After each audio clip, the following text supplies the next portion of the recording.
pagi Bapak Ibu Saudara yang dikasihi oleh Tuhan. Dimanapun Bapak Ibu Saudara berada, pagi hari ini saya mengajak Bapak Ibu untuk kembali menghadap kehadirat Tuhan. Kita mau menaikkan puji-pujian kita, kita mau menaikkan penyembahan kita sebagai dupa yang harum di hadapan Tuhan.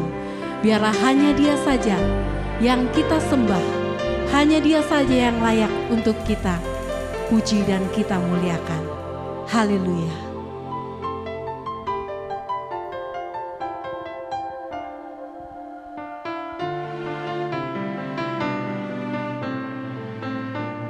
Kami menyembah Engkau Tuhan.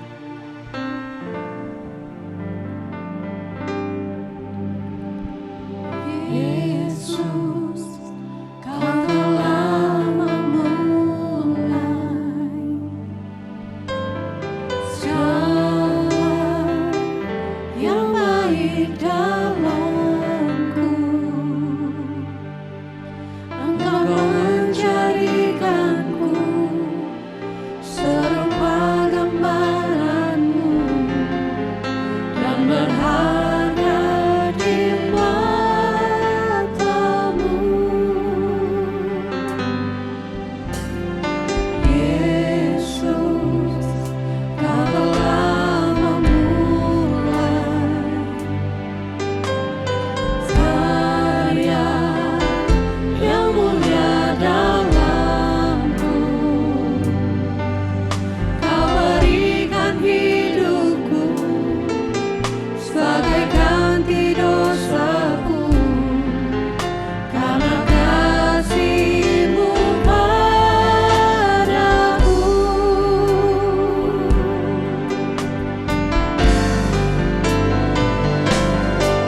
Sekarang ku memuji-Mu, Allah yang setia, yang tak pernah meninggalkan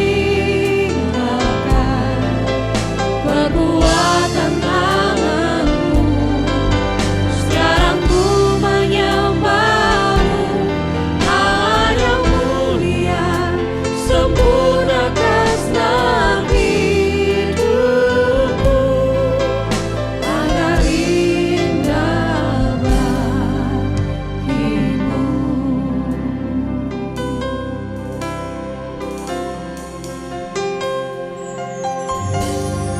Yesus, Kau telah memulai segala yang baik dalamku. Engkau menjadikanku serupa gambaran-Mu dan berharga di mata-Mu.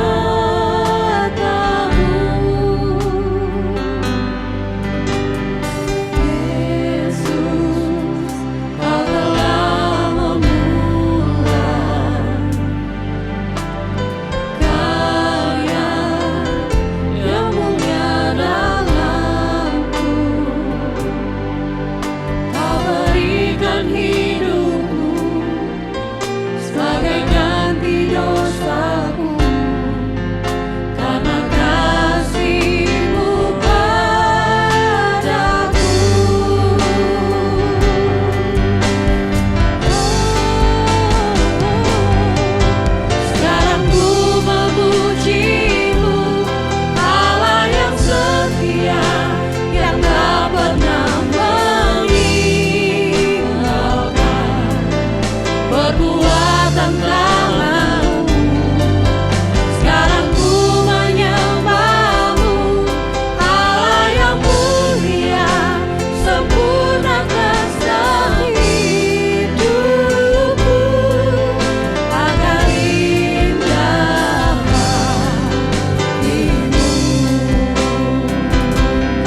puji-pujian kami di hadapan-Mu Tuhan. Biarlah puji-pujian kami ini Tuhan naik menghampiri tahta-Mu Bapa. Biarlah Engkau disenangkan melalui puji-pujian kami. Bertahtalah di atas setiap puji-pujian kami Tuhan. Biarlah Roh Kudus-Mu ada di tengah-tengah kami di dalam ibadah kami pada pagi hari ini. Kau sendiri yang memimpin ibadah kami hari ini Tuhan. Dalam nama Tuhan Yesus Kristus kami berdoa. Amin. Puji nama Tuhan. Kita semuanya bersuka cita karena Tuhan kita adalah Tuhan yang luar biasa. Hanya Dialah terang dalam kehidupan kita. Hanya Dialah yang kita inginkan. Tidak ada satupun yang bisa menyamai Tuhan kita. Haleluya.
bersyukur dan berterima kasih kepada Tuhan. Karena Tuhan adalah Tuhan yang penuh kasih. Tuhan yang selalu menjagai kita. Haleluya. Di sepanjang kehidupan kita, Tuhan selalu ada bersama-sama dengan kita.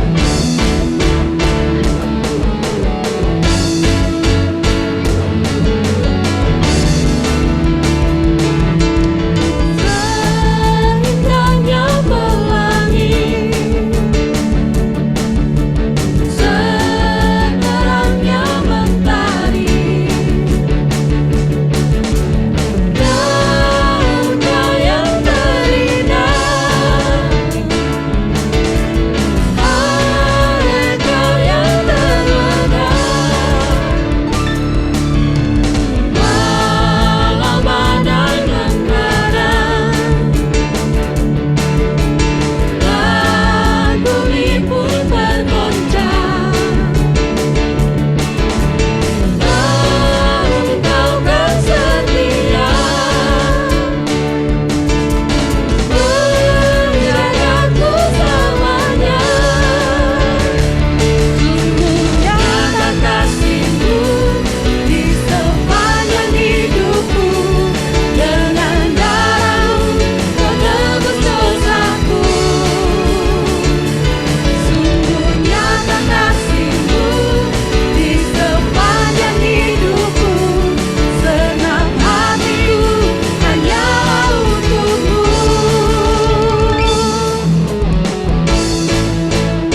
meninggalkan kami.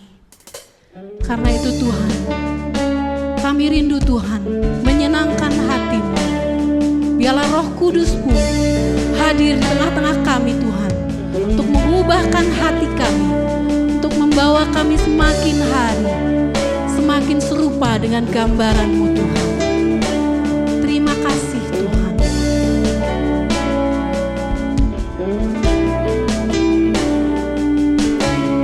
Bapa, Kau setia, takkan meninggalkan, dan ku percaya Engkau milikku dan ku milikmu. Kerinduanku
menjadi seperti Engkau. Itu sebabnya kami menyerahkan seluruh kehidupan kami di dalam tangan-Mu, di dalam rancangan-Mu, di dalam kehidupan yang sesuai dengan firman-Mu. Berbicaralah kepada kami melalui firman-Mu Tuhan. Dan kami mengundang Engkau saja yang berkata-kata atas kami. Engkau saja yang mengurapi kami. Engkau saja yang menerjemahkan di dalam kehidupan kami. Dan menolong kami Tuhan, agar supaya kami bukan saja menjadi pendengar-pendengar firman dan selesai, tetapi mampukan kami sehingga kami dapat menjadi pelaku-pelaku dari setiap firman yang kami mendengar saat ini. Kami serahkan jam ini ke dalam tangan dan kuat kuasa-Mu Tuhan. Di dalam nama Yesus kami berdoa dan kami mengucap syukur. Amin. Amin. Silakan duduk. Shalom. Puji nama Tuhan. Saya percaya bahwa di dalam pengiringan kita kepada Tuhan ada begitu banyak hal-hal, kejadian demi kejadian yang kita alami bersama-sama dengan Tuhan. Lewat segala hal, lewat setiap persoalan, masalah, badai kehidupan yang menimpa kehidupan kita. Pada akhirnya kita punya satu pengalaman, kita punya satu kesaksian, kita punya satu hal, memori yang tidak pernah bisa kita lupakan begitu saja. Karena kita pada akhirnya dapat menemukan bahwa Dia adalah Allah yang luar biasa. Pada waktu kita sakit, mungkin kita menemukan pada akhirnya bahwa Dia adalah Allah yang Yehova Rafa di dalam kehidupan kita. Dia Allah yang menyembuhkan kita. Pada waktu kita kekurangan, pada akhirnya kita akan menemukan Dia bahwa Dia adalah Allah yang Yehova Jireh di dalam kehidupan kita. Dia Allah yang mencukupi kita. Pada waktu kita ada di dalam kesendirian, di mana tidak ada seorang pun yang mengerti kita. Mungkin kita ada di dalam kesendirian di mana tak seorang pun yang datang menghampiri kita. Pada akhirnya kita akan menemukan bahwa Dia adalah Allah, sahabat yang sejati di dalam kehidupan kita. Kita bisa menemukan Allah dengan segala atributnya di dalam pengalaman kehidupan kita. Bahwa Dia adalah Bapa yang luar biasa. Dia adalah Allah yang kekal. Dia adalah Allah yang baginya tidak ada yang mustahil. Dia Allah yang setia. Dia Allah yang luar biasa. Dia Allah yang apapun. Pada akhirnya semua kejadian demi kejadian mengerucut kepada satu kesimpulan. Bahwa Dia yang kita sembah adalah Dia yang luar biasa. Dan pada akhirnya bukan cuma itu. Kita juga pada akhirnya menemukan bahwa ternyata kita menjadi satu pribadi yang berbeda dengan yang sebelumnya. Kita menjadi satu pribadi yang ternyata, loh sekarang kok aku lebih sabar dibanding yang dulu. Loh ternyata aku kok sekarang lebih tekun dibandingkan aku yang dulu. Loh ternyata aku sekarang kok lebih bisa berharap dibandingkan dengan aku yang dulu. Loh sekarang aku kok jadi orang yang lebih bisa begitu yakin kepada Allah. Yang sekalipun aku melihat seperti tidak ada tanda-tanda di dalam jawaban setiap persoalan kita, tapi kok kita jauh lebih yakin. Bahkan kita menemukan kita menjadi orang-orang yang bisa mengucap syukur di dalam segala perkara. Roma 5 ayatnya yang pertama sampai dengan yang kelima demikian. Roma 5 ayat yang pertama dan seterusnya. Sebab itu kita yang dibenarkan karena iman, kita hidup dalam damai sejahtera dengan Allah oleh karena Tuhan kita Yesus Kristus. Oleh Dia kita juga beroleh jalan masuk oleh iman kepada kasih karunia ini. Di dalam kasih karunia ini kita berdiri dan kita bermegah dalam pengharapan akan menerima kemuliaan Allah. Dan bukan hanya itu saja, kita malah bermegah juga dalam kesengsaraan kita. Karena kita tahu bahwa kesengsaraan itu menimbulkan ketekunan. Dan ketekunan menimbulkan tahan uji, dan tahan uji menimbulkan pengharapan, dan pengharapan tidak mengecewakan karena kasih Allah telah dicurahkan dalam hati kita oleh Roh Kudus yang telah dikaruniakan kepada kita. Ayat-ayat ini adalah ayat-ayat yang luar biasa. Kita pada akhirnya beroleh damai sejahtera. Kita beroleh sukacita. Kita memiliki damai yang melampaui segala akal. Karena kita telah dibenarkan. Kita telah diperdamaikan dengan Allah. Kita tidak lagi menjadi orang yang dikejar dengan dosa-dosa lama kita. Yang telah kita akui di hadapan Tuhan. Kita menjadi orang yang betul-betul memiliki satu pengharapan di hadapan Tuhan. Dan kita menjadi orang-orang yang pada waktu kita mengalami hal demi hal, hal demi hal, hal demi hal, kita pada akhirnya memiliki satu keyakinan yang penuh bahwa Allah yang kita sembah adalah Allah yang luar biasa. Dan melalui semua itu pada akhirnya kita menjadi orang-orang yang lebih tekun. Dan pada waktu kita lebih tekun, kita menjadi orang-orang yang tahan uji. Dan pada waktu kita menjadi tahan uji, di situ kita memiliki pengharapan di dalam Tuhan. Dan kita tahu pengharapan kita tidak akan pernah mengecewakan pada waktu kita berharap hanya kepada Allah saja. Dan ending daripada semuanya itu adalah kemuliaan Allah. Puji nama Tuhan. Di dalam segala perkara. Pada akhirnya sebagaimana kitab Ibrani juga mengatakan bahwa kita dengan penuh keberanian menghampiri takhta kasih karunia Allah. Untuk apa? Untuk menerima rahmat dan pertolongan kita pada waktunya. Setiap saya membaca ayat demi ayat di dalam firman yang sudah kita membaca ini, saya cuma mengatakan puji Tuhan. Puji Tuhan, puji Tuhan, puji Tuhan, puji Tuhan, puji Tuhan. Tuhan yang kita sembah adalah Tuhan yang luar biasa. Bagaimana dengan respon kita saat ini pada waktu kita menghadapi persoalan?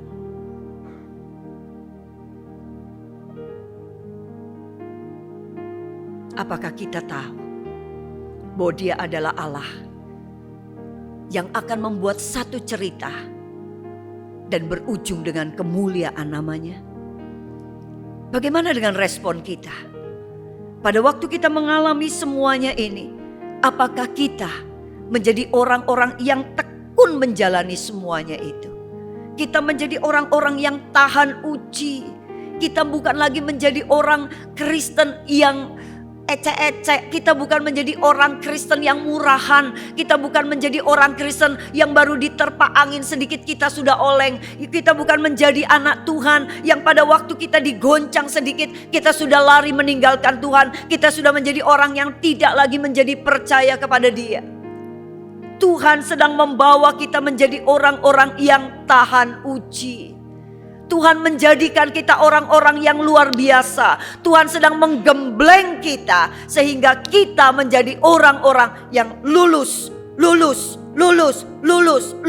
Dan di dalam setiap kelulusan kita, percayalah, selalu ada cerita kemuliaan Allah. Di dalam setiap cerita kita pada waktu kita mengatakan, oh puji Tuhan, Tuhan itu baik luar biasa. Dan setiap orang yang mendengar kesaksian kita, mereka akan mengatakan amin. Pada waktu saya mengatakan Tuhan yang kita sembah adalah Tuhan yang baik.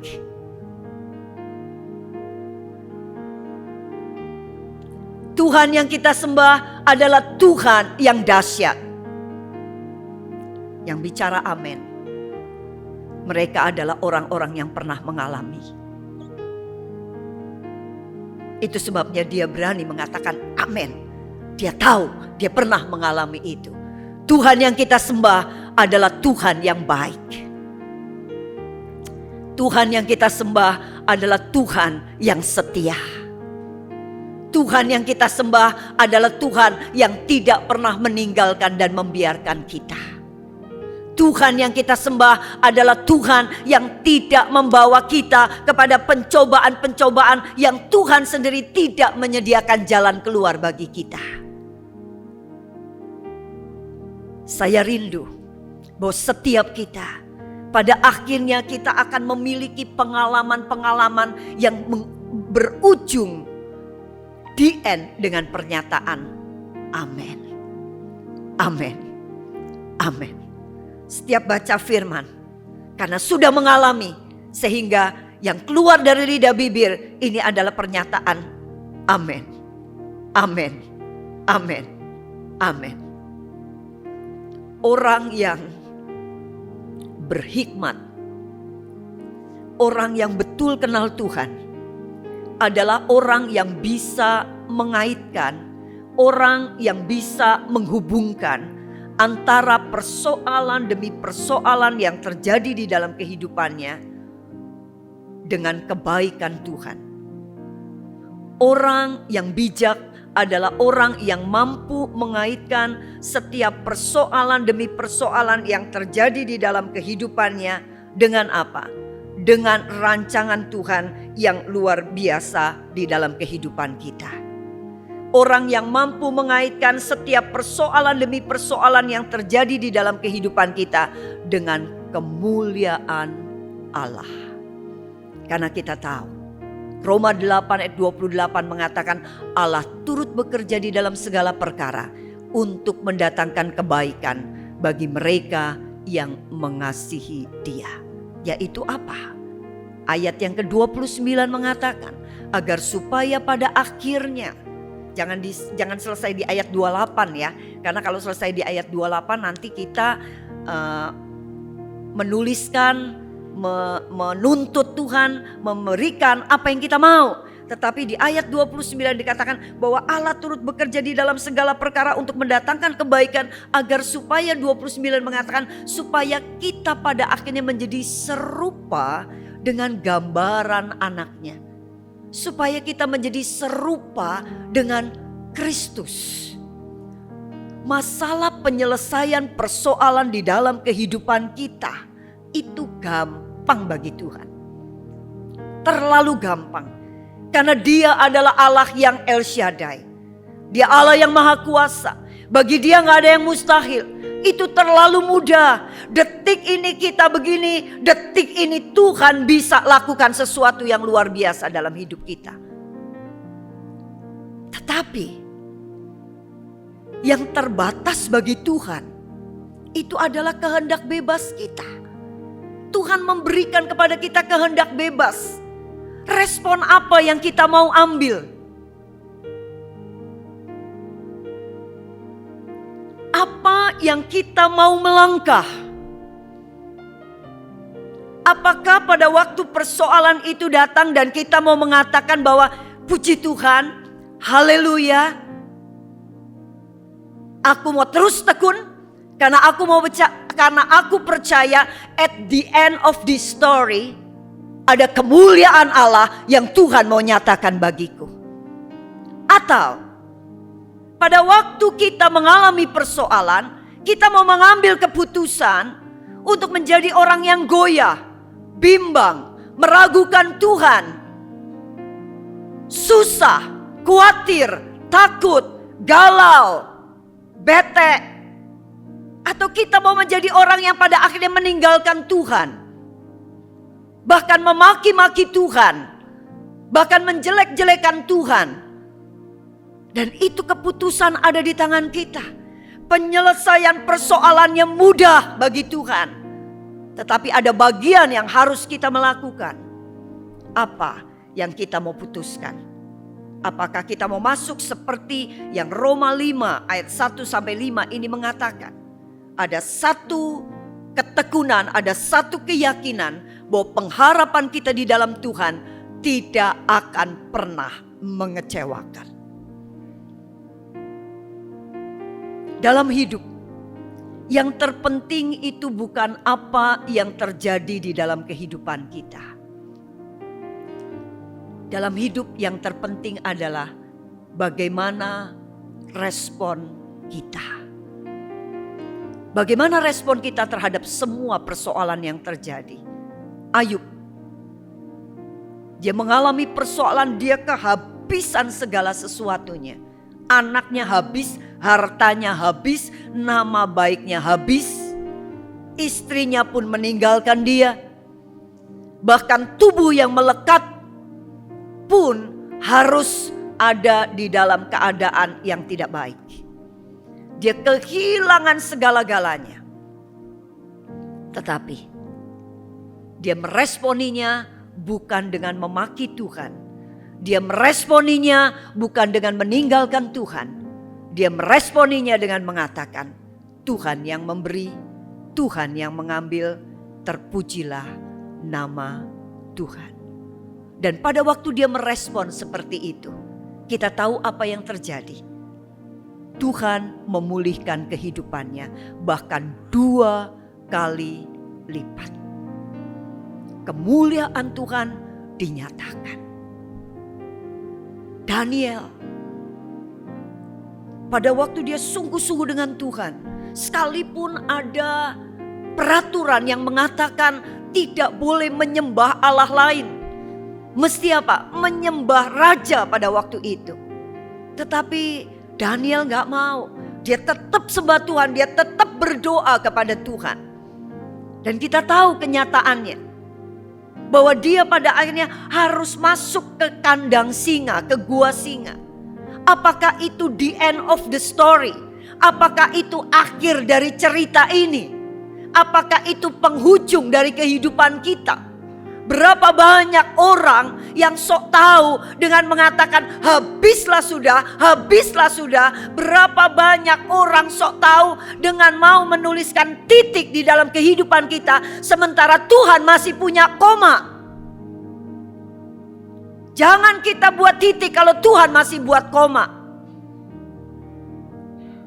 Dan pada waktu Daniel masuk, ternyata Tuhan lakukan perkara yang luar biasa. Bagian kita adalah tekun. Bagian kita adalah tahan uji. Bagian kita adalah berharap kepada Tuhan. Dan kita tahu pengharapan kita kepada Tuhan tidak pernah mengecewakan. Tuhan mengatupkan mulut para singa. Dan pada akhirnya orang melihat, raja melihat, dunia melihat bahwa Daniel tidak kenapa-kenapa. Dan apa yang terjadi? Nama Tuhan dipermuliakan melalui semuanya itu. Daud hidupnya sulit. Dia tidak pernah bermimpi jadi raja. Dia juga tidak pernah berharap-harap dia jadi raja. Dia merasa hidupnya cukup hanya dengan menjadi gembala domba. Tetapi kemudian dia diurapi menjadi raja. Dan pada waktu detik-detik di mana tinggal 1 langkah dia pasti bisa menjadi raja. Karena rakyat Israel telah mengeluh-ngeluhkan di mana Saul dapat mengalahkan beribu-ribu musuh dan Daud berlaksa-laksa. Tetapi pada saat itu kenyataan berbalik 180 derajat. Daud pada akhirnya bukan saja tetap menjadi panglima, bukan saja naik menjadi raja menggantikan Saul, tetapi justru dia menjadi buronan. Apakah itu akhir dari ceritanya Daud? Bukankah Tuhan masih buat koma? Dan pada waktu Daud terus saja tekun, terus saja tahan uji, terus saja berharap kepada Tuhan, ternyata pengharapannya tidak pernah mengecewakan. Karena dia adalah Allah yang luar biasa. Dan pada akhirnya kita tahu Tuhan sendiri yang mengangkat Daud menjadi raja atas Israel. Dan bahkan Alkitab mengatakan tidak ada raja yang sehebat sebesar Daud, baik sebelum maupun sesudah Daud. Saya percaya pada waktu Daud, pada waktu Ayub, pada waktu Daniel mungkin menceritakan kisahnya ini kepada khalayak ramai, orang akan mengatakan amin, amin, amin, Amin, amin, amin, amin. Karena apa? Karena mereka mendengar dan mereka juga pernah mengalami, betul Tuhan ya seperti itu. Kalaupun dia tidak atau belum pernah mengalami seperti itu, tapi minimal dia punya satu keyakinan bahwa Allah yang dia sembah adalah Allah yang juga akan melakukan hal yang sama di dalam kehidupannya. Sehingga pada waktu dia mendengar statement itu, dia mampu mengatakan amin, amin, yes, amin. Itu juga pasti akan terjadi di dalam kehidupanku kalau aku menghadapi segala persoalan. Sekali lagi, orang yang bijak adalah orang yang mampu mengaitkan setiap persoalan-persoalan yang terjadi di dalam kehidupannya dengan kemuliaan Allah. Melalui apa yang Allah kerjakan dengan diri kita, di mana kita akan menjadi orang yang tahan uji dengan persoalan kita. Pada akhirnya kita akan tahu persoalan itu pasti dapat diselesaikan karena bagi Allah tidak ada yang mustahil. Amin. Yusuf, dia kehilangan segala-galanya. Yusuf kehilangan keluarganya. Yusuf kehilangan teman-temannya. Yusuf kehilangan budayanya. Yusuf kehilangan pergaulannya. Yusuf kehilangan bangsanya. Yusuf kehilangan statusnya. Yusuf kehilangan apapun yang dia miliki. Dia menjadi budak di negeri Mesir.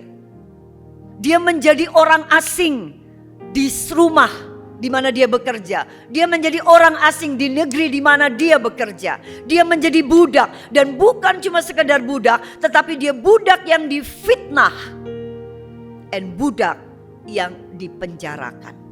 Apa yang bisa diharapkan dari seorang budak? Bukan cuma budak, difitnah, dipenjarakan, tidak punya saudara, nggak punya teman, nggak punya budaya. Budayanya sudah nggak ada karena budayanya beda antara orang Israel dengan orang Mesir. Itu beda, totally different ya, beda banget gitu. Dia nggak punya segala-galanya. Tapi Yusuf cuma punya satu yang masih tertinggal. Dia punya Tuhan. Semua bisa hilang. Semua bisa habis. Semua bisa diambil. Masa depan sekalipun seakan-akan selesai. Seperti Yusuf tidak punya masa depan sama sekali. Segala sesuatu boleh hilang dari kehidupan kita. Segala sesuatu boleh diambil dari kehidupan kita. Segala sesuatu boleh sirna karena persoalan demi persoalan yang terjadi. Tapi ingat, masih ada satu yang harus tetap kita pegang. Tuhan. Dan Yusuf tidak kehilangan Tuhan. Dia tidak melepaskan Tuhan. Bahkan tidak ada seorang pun yang mampu mengambil Tuhan dari kehidupan Yusuf. Karena Tuhan masih dipegang oleh Yusuf. Itu sebabnya Yusuf masih punya pengharapan. Yusuf masih punya pengharapan. Yusuf masih punya pengharapan. Sekalipun segala sesuatunya habis, tertutup. Karena Yusuf masih punya Tuhan, berarti dia masih punya SOP di dalam kehidupannya, yaitu firman Tuhan. Dia tidak menjadi orang yang liar. Dia menjaga mulutnya agar supaya mulut ini yang keluar apapun adalah mazmur, pujian, penyembahan bagi Allahnya. Kita tahu Yusuf gak pernah mengeluarkan perkataan yang jelek. Bahkan at the end dia masih mengatakan, engkau memang mereka-rekakan hal yang jahat. Tapi Allahku sedang punya satu rancangan yang luar biasa, yaitu untuk memelihara kehidupan satu bangsa. Yusuf tidak menyerahkan moralnya kepada keadaan yang ada. Kita tahu pada waktu Yusuf didekati oleh istrinya Potifar, dia tidak menyerah. Dia tetap memiliki moral karena dia masih punya Tuhan, berarti dia masih punya SOP, yaitu terang firman Tuhan di dalam kehidupannya. Sehingga dia bisa mengatakan no, sekalipun gak ada orang yang tahu. Sekalipun kalau dia mau melakukan atau mau mengikuti apa yang diinginkan oleh istri Potifar, dia akan memiliki status yang lebih kuat di dalam keluarga Potifar. Karena suami dan istrinya semuanya kartu asnya semua dipegang dia. Tapi Yusuf masih punya firman, masih punya aturan main di dalam kehidupannya. Karena dia tidak melepaskan Tuhan.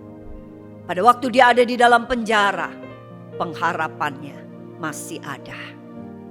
Dia percaya sekalipun dia budak. Dan kita tahu Yusuf tidak mengeluarkan sumpah serapah. Yusuf tidak marah sama sekali. Bahkan Yusuf menjadi orang yang menunjukkan terang di tengah-tengah kegelapan yang ada. Sampai kepala penjara menyerahkan seluruh pekerjaannya kepada Yusuf. Karena dia hidup benar, hidup benar, hidup benar, hidup benar, hidup benar. Segala sesuatu boleh hilang. Jangan sampai Tuhan kita lepas. Dan Yusuf pada akhirnya menemukan God is enough for me. Yusuf pada akhirnya menemukan Tuhan cukup bagiku. Dan kenyataannya kita tahu Tuhan memang tidak pernah meninggalkan Yusuf. Dan kita tahu pengharapan kita di dalam Tuhan, dan Tuhan tidak akan pernah mengecewakan kita. Tuhan selalu mau menunjukkan kemuliaannya. Dan pada akhirnya kita melihat Yusuf pada akhirnya menjadi orang pertama di Mesir dalam pemerintahan. Dia orang kedua di Mesir, tapi dia orang pertama dalam pemerintahan. Kemuliaan Tuhan dinyatakan. Yusuf pada akhirnya menemukan bahwa dirinya menjadi orang yang tahan uji. Apakah Tuhan tidak mampu membuat kita menjadi orang-orang yang tidak mengalami semua itu? Bisa, karena dia Tuhan. Apakah Tuhan bisa bikin Ayub itu sampai gak kehilangan segala sesuatunya? Bisa. Apakah Tuhan bisa bikin Daniel itu gak dijeblosin ke kandang singa? Bisa. Apakah Tuhan bisa membuat si Daud itu tidak menjadi buronan oleh Saul? Bisa, and sangat bisa. Apakah Tuhan bisa membuat Yusuf untuk menjadi orang yang tidak dijual menjadi budak, yang tidak dibenci oleh saudara-saudaranya? Apakah bisa? Bisa, karena dia Tuhan. Tapi Tuhan izinkan kita mengalami semuanya itu karena Tuhan punya satu rancangan, agar supaya Tuhan membuat satu cerita di dalam kehidupan tokoh-tokoh ini, yang mana pada akhirnya berujung kepada kemuliaan Allah. Berujung kepada Allah yang disembah oleh mereka adalah Allah yang luar biasa. Dan setiap orang yang mendengar mengenai kisah itu, mereka pada akhirnya dapat mengatakan amin, amin, amin, amin. Semua tokoh Tidak ada satupun tokoh di dalam Alkitab yang tidak melewati penderitaan. Tidak ada satupun tokoh yang tidak melewati lembah kekelaman. Tapi kita tahu pada akhirnya mereka berujung di padang yang berumput hijau. Bagaimana dengan kita? Mereka telah mengakhiri hidup mereka. Tuhan telah membuat titik di dalam kehidupan mereka. Dan titik kehidupan mereka adalah kemuliaan Tuhan. Dan orang akan mengatakan amin. Izinkan saat ini Tuhan membuat cerita kesetiaan Tuhan. Izinkan saat ini Tuhan menorehkan kisahnya. Kisah kesetiaan Tuhan di dalam kehidupan kita. Kisah kebesaran Tuhan di dalam kehidupan kita. Kisah kasih Tuhan di dalam kehidupan kita. Kisah kemurahan Tuhan di dalam kehidupan kita. Kisah bahwa Dia adalah Allah yang El Shaddai itu ditorehkan di dalam kehidupan kita. Izinkan setiap cerita di dalam kehidupan kita, it's not my story, it's not our story, tetapi izinkan ini menjadi His story di dalam kehidupan kita. Izinkan Tuhan yang membuat skripnya, skenarionya. Bagian kita berharap, tekun, tahan uji. Maka Tuhan akan membuat titik. Dan titiknya adalah kemuliaan Allah. Amin. Tuhan baik. Tuhan setia. Amin. Mari kita nyanyikan lagu ini. Tapi mari kita nyanyikan lagu ini bukan cuma sekedar menyanyi. Tapi biar kita masukkan di dalam hati kita. Dan kita katakan apapun yang terjadi. Tuhan baik. Tuhan baik. Tuhan baik. Amin. Apapun yang terjadi di dalam hidupku, selalu ku berkata, Tuhan Yesus baik. Dalam segala hal yang terjadi, tetap ku berkata, Tuhan Yesus baik. Sekali lagi, apapun yang terjadi di dalam hidupku, tetap ku berkata, Tuhan Yesus baik. Dalam segala hal yang terjadi, tetap ku berkata, Tuhan Yesus baik. Sebentar, saya mau saudara akan bangkit berdiri. Dan saudara tadi sudah berkata-kata untuk diri sendiri. Sekarang mari kita bangkit berdiri. Dan kita mau toleh kiri, kanan, depan, belakang kita. Kita mau seperti sedang mengatakan bahwa kita sudah alami ini. Dan kita katakan kepada mereka, apapun yang terjadi, Tuhan baik. Mari kita mau yakinkan kepada orang di sekeliling kita, Tuhan baik, Tuhan baik, Tuhan baik. Amin.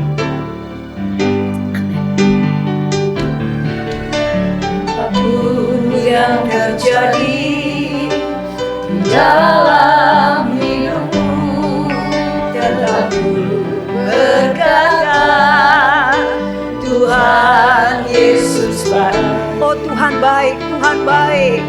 Dalam segala hal yang terjadi, tetap ku berkata, Tuhan. Sekali lagi, amin. Dengan lebih sungguh-sungguh. Apapun yang terjadi di dalam hidupku, tetap ku berkata, Tuhan Yesus baik. Dalam segala hal yang terjadi, tetap ku berkata, Tuhan Yesus baik. Amin. Terima kasih Tuhan. Apa yang kami alami mungkin tidak seperti Ayub, tidak seperti Daniel, tidak seperti Paulus, tidak seperti Daud, tidak seperti Yohanes Pembaptis, tidak seperti Yusuf, tidak seperti tokoh-tokoh Alkitab yang lain. Jika mereka tetap tekun, tetap berharap, pada akhirnya kemuliaan Tuhan dinyatakan atas mereka. Demikian saat ini kami menyerahkan kehidupan kami di bawah kaki Tuhan saja. Tuhan, buatlah ceritamu di dalam kami.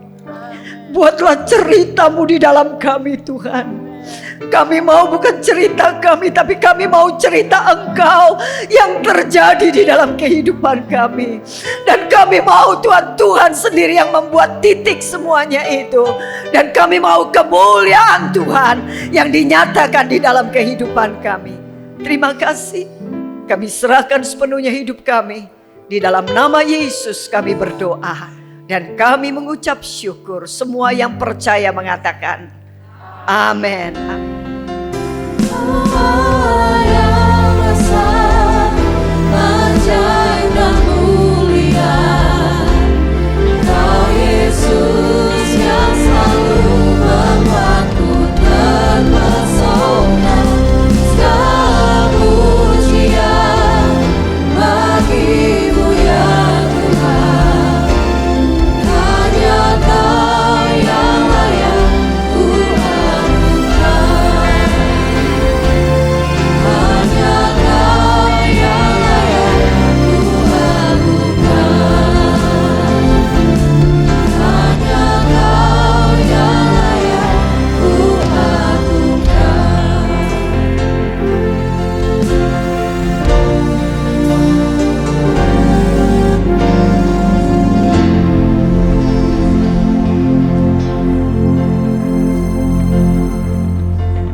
Ya Tuhan, hadirat-Mu tetap menyertai mereka untuk memberkati setiap rumah tangga mereka, seluruh anggota keluarga mereka.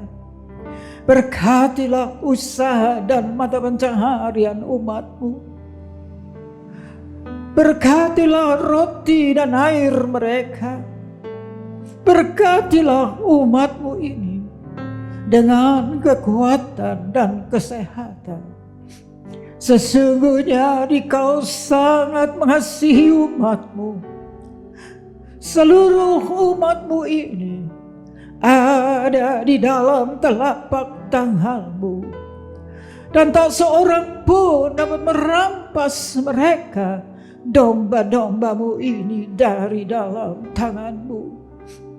Hamba-Mu berdoa, bawalah seluruh sidang jemaat-Mu ini semakin hari semakin dekat kepadamu, semakin mengasihi Engkau ya Tuhan, sehingga mereka boleh tiba di puncak bukit kesucian-Mu dan memandang wajah-Mu yang indah.